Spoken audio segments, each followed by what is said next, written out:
Chunastá go bhcóirde seo ONP agus seo é leabhas. Agus an leabhar go bhascin nniu nó an ceann glóite seo le fut fata.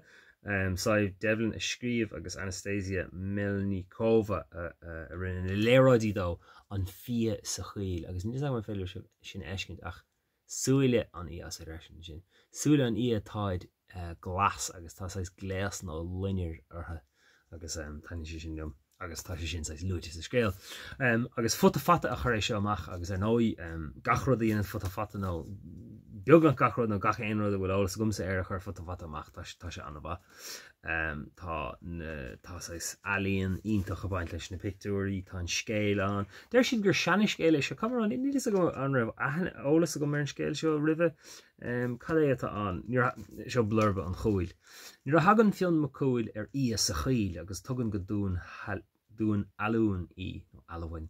Bhíon aontas ar gatain in ar athraíonn an fia ina ban óg áling dar a ban am Sadhbh.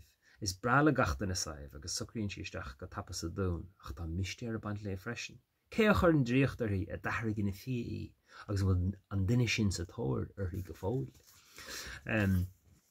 Agus alínthóir Ucránacha se Anastasia Melnykova agus tána picúirí go háling ar fad. Léas é seo sa lab is títhe agus bhí solas ísio le gom. Agus níos go an é go bhfuil tep ar reach na súla gom nó bhfuil na PC alíonn tá go háling ach tá ábhar doracha beidir ach mar sin sky leh agus solas bra nó scaldum sé leh agus solas bra an. Ach se tá anna alíonn tá na daithna go háling tá dríochtúil tá atmosfér ionintach na picúirí se beidir de má cean ó bhile le go digigh siúh chunas mar táisiú ceanna an haí. Tá dríocht agus tá sióga agus mitasáíocht agus a lehéid túirí sin le fis scéal. Agus in sin scéal féin se ní a bholalas go mar ar an legan sin den scéal go glóir legan nach an scéal agus fuscéalt agus lehéid. Ach tá scéal go das tholíonn ní dearrma cad a tholíonn saon ach se castar le tá tábhacht leis na súile glasa sin agus tagann si sin ríist. An sin nílas a gom cé go ddíireach nó cén ís go ddíireach ar bhfuil an leabhar seo díirithe. Tá antanga ann siimplí go leor beidir go léthe mé píisinnte. A haibh cá bhfuil tú bhí an bu againn ag lé fion nuair thuic siad an baile ar deire. Ach níorbh go bin haibh le clustáil in éileint. Bhalig slua timpplair agus duine siad dó hín tubaiste uafásach a bhí tríiste amach. Mar sin mar écinn si sin tá antanga níl focail chasta an, níl an struchtúir casta mar sin bechóir go bheitach daoine sin a hiiscint. Ach se ní hé díreach gur picúir leabhar atá. Rud amháin a bhreas agus beidir nach é seo an spruch a bhí leis ach bhreas beagáín den stíl a bhhainans le scéalta finíochta agus a lehéid.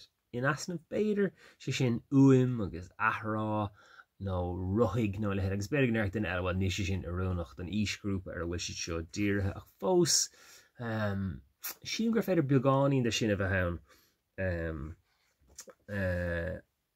ach an rud a bheith intíige fós nó anna intíige fós, beidir go lula múm ach an rud atá gceiscom ná an rudí ar nós fadó beidir go sin ró hanachata ar fáid ach se dírdach antanga a bheith níos stílethe ach an sin se is choramíocht aimsiú idir an stíl agus an rud a bheith intíige.